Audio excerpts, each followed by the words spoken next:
Well, guys, to say last night's presidential debate, the first of three, was a very controversial, fiery one, would be an understatement because that's exactly what it was. A lot of people took a lot of things away from last night's debate.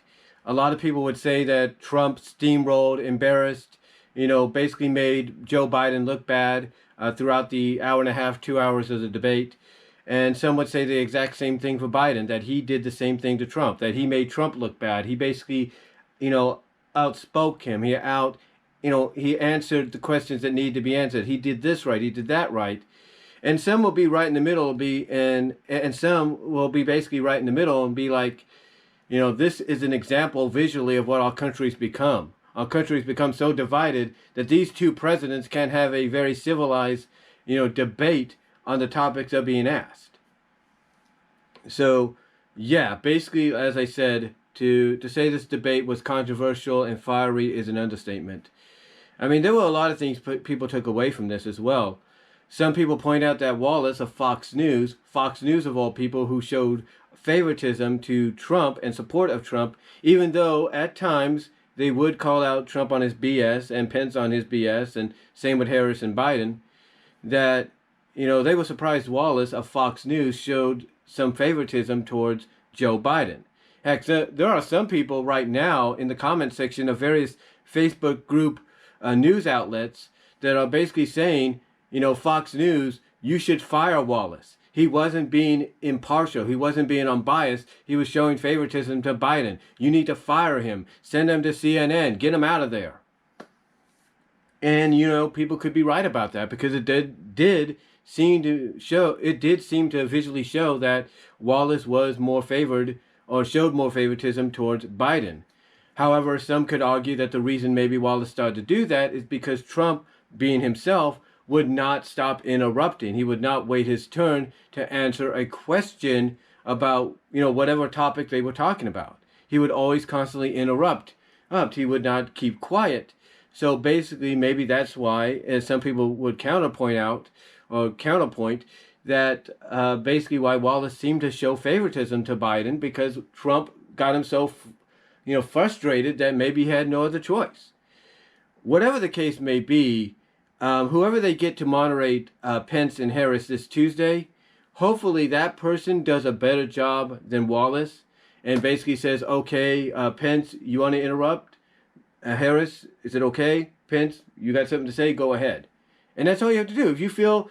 To me, if you're a moderator and one person is say, hey, look, I got to point this out. Can I basically say something right here? I don't tell them, hey, can you wait your turn? Can you wait your turn? Da, da, da. I don't try to boss them around, especially the freaking president of the United States. I say, okay, you got something to say? You got something to say? Okay, Mrs. Harris, do you mind? And if that's cool, and if the other side of the debate is cool with it, then I say, all right, go ahead, speak your piece, and that's it. That's it. But yeah, some people would point out again that it seemed like Wallace was in the back pocket of Biden, while others would say that Wallace just got so frustrated with Trump and his interruptions that it seemed to indicate, or seemed to show, that he was now going to favor more Biden because he became so frustrated. The other thing as well that really a lot of people looked at, that they would point out, and is how, basically how Biden seemed to be focused more on looking into the camera than looking at Trump or trying to answer the question. And most of the time when he would look into the camera, he would urge people to just go out and vote. Vote, vote, vote. You let your voices be heard. Almost, and now here's the thing, I'm not sure anybody will point this out or even think it looked like this or felt like this, but it almost felt like, but in my opinion, it almost felt like Biden, when he would do that, was basically waving his hands like this in front of the camera to the viewers, going, go out and vote for me. Hypnotize you. You will go out and vote for me. I hypnotize you. Or whatever. Now, some may even point out that the reason he looked at the camera is because maybe from the reports of having the dementia or the lack of focus, he needed to look at the camera to have that focus to address the topics that he was being asked by Wallace. Now, Trump, on the other hand, we know about Trump. He's a fiery individual. He'll say what he wants to say. He'll stick by his guns. He'll, despite whether or not you agree with him. him on certain subjects, he's going to stick by what he says. Now, you have several outlets, I should say, that are pointing out that when one candidate asks the other about something, or Wallace would ask one candidate about something and the other about another, that they seem to be very reluctant to answer it or give a straight answer. Like when Trump and even Wallace would ask Biden to, basically, commit to law and order, basically say, hey, do you commit to keeping law and order in this country, because of what's going on, or something like that. And Biden would not give a straight answer. He would kind of try to find a way around it.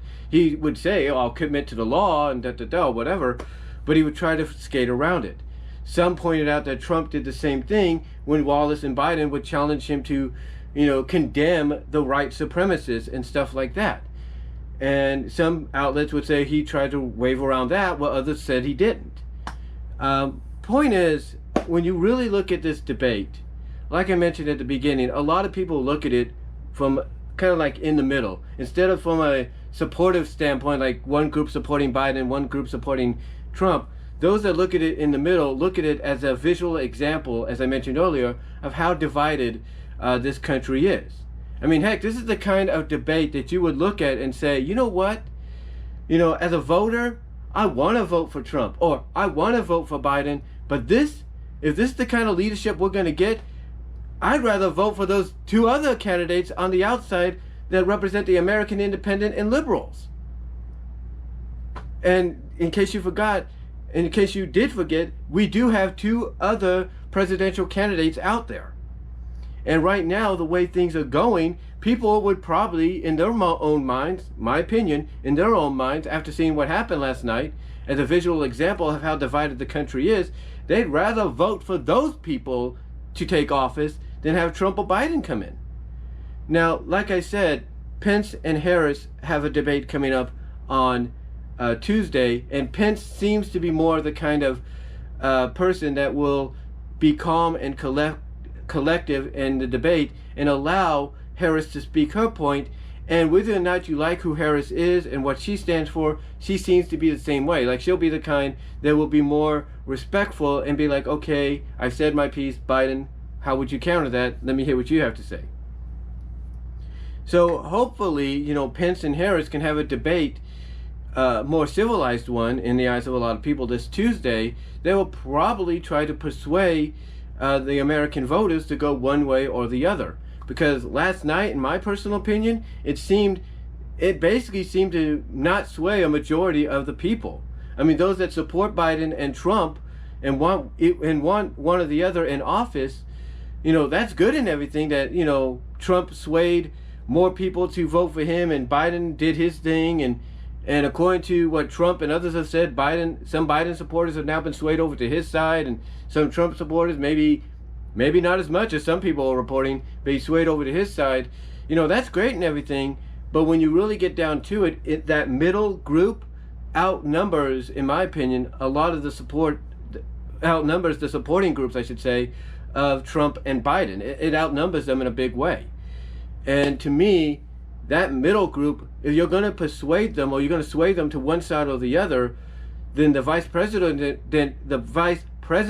debate this upcoming Tuesday from Salt Lake, needs to be more civilized and calm, and I believe it will be. Because if it's not, then I can guarantee you that, the debate we saw last night and the debate we'll get Tuesday, if this Tuesday's debate between Harris and Pence isn't calm and civilized, I guarantee you a majority of that middle ground of people will want to go and vote for the candidates that are on the outside looking in, on the candidates that don't have the spotlight on them like Biden and Trump do. And that's a possibility. Just when you think, oh, it's either Trump or Biden that's going to win, out of nowhere you could have that Gloria girl of, I think, the liberal candidacy and the other person of the American independent candidacy. You could have one of them being elected and you wouldn't see it coming. You would not see it coming. And that's saying something. If what happened last night continues on to this upcoming Tuesday, but hopefully it won't, because from what I can see, it seems that Pence and Harris, despite how you might feel about either of them, will have a more calm and civilized debate in Salt Lake City. Now, what do I see coming out of that debate compared to this one? Well, I could kind of see them being asked the same questions that Trump and Biden were asked, and I could see Pence maybe agreeing with some of the things that Trump said last night. I mean, I could see Pence in a calm, civilized way maybe pointing out to Harris, hey, look, you might be a great VP if you if you and Biden win the office and everything, and you might be the VP that this country needs.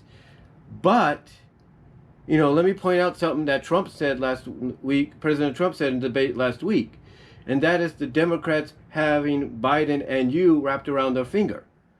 And again, I'm not saying, now hear me out, I'm not saying Pence would bring that up, but I think he might bring it up in a way to where he'll point out, think about basically think about why Biden chose you and who, you know, basically suggested Biden choose you as the vice president after you dropped out of the candidacy for president earlier. You know, I'm sure Pence in his own way will kind of try to calmly, you know, point that out to her and say, think about it. You know, think about why you were chosen, you know, who suggested you get chosen, and if something happens to Biden, what, or something happens to Biden to where he can't, you know, fulfill his duties as president, you know, then who steps up and becomes president if he's removed? You know, so I'm sure maybe, not saying he will, but I'm sure Pence may point that out in some shape, form, or fashion to Harris, hopefully in a more calm, civilized way than what we saw last night. And I'm sure Harris may acknowledge it. Maybe in her own way, she may acknowledge that, okay, yeah, you know, you do have a point. It does seem unusual that, you know, Biden did choose me, and, you know, maybe there is a reason, but, you know, I don't want to believe that. I want to believe that they chose me to be, you know, to be a VP for this country, to help it rebuild itself, help it regrow and stuff.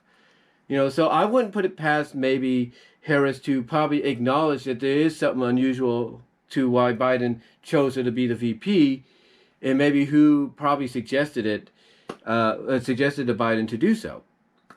Again, I'm not saying any of this would happen, but overall, what I do see, though, is a more, like I said, civilized, calm debate between the two, unlike what we saw last night. Because if we see what we saw last night next week, and in the week that follows, or in the final debate, whenever that is, before the election, I guarantee you those outside candidates for president, those outside presidential candidates, the liberal and American independents, will have more of a chance at becoming president and vice president than you could ever imagine.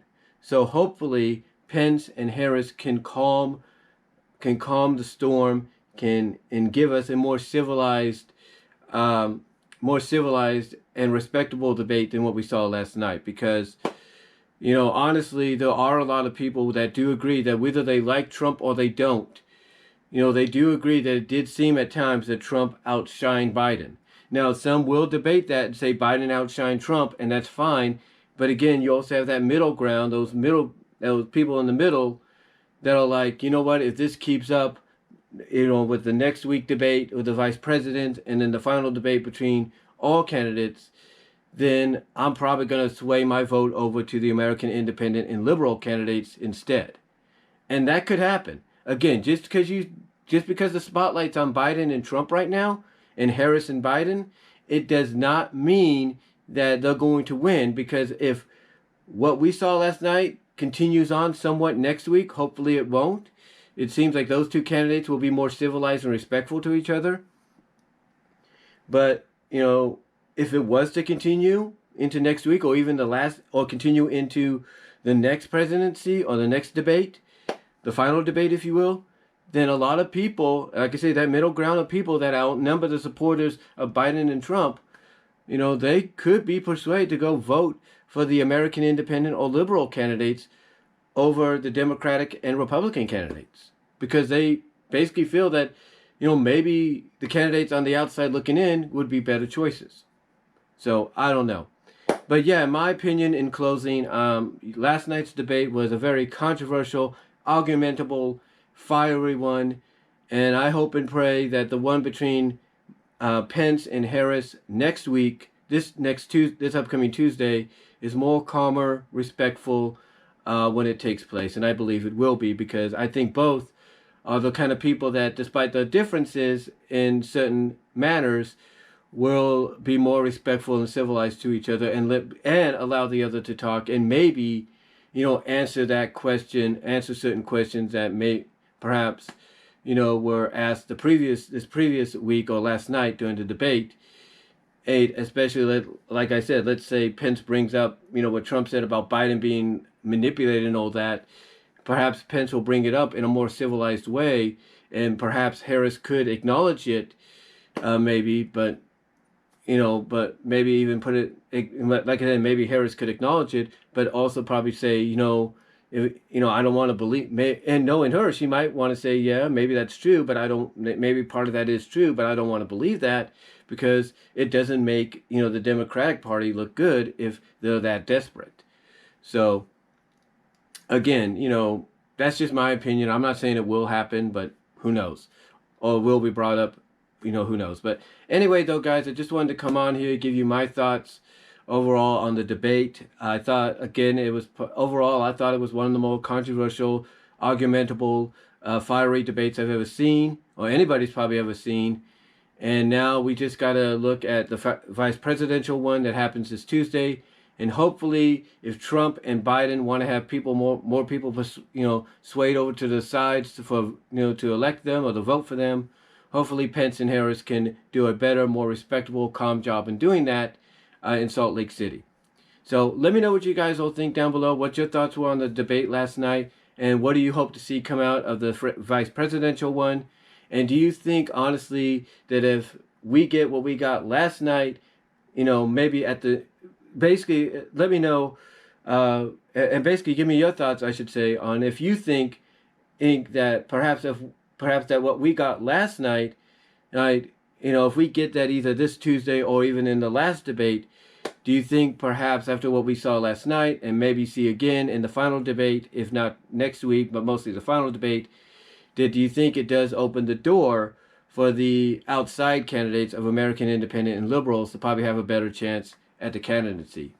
Let me know down below. Comment if you like. I'd like to hear from each and every one of you. And I am out.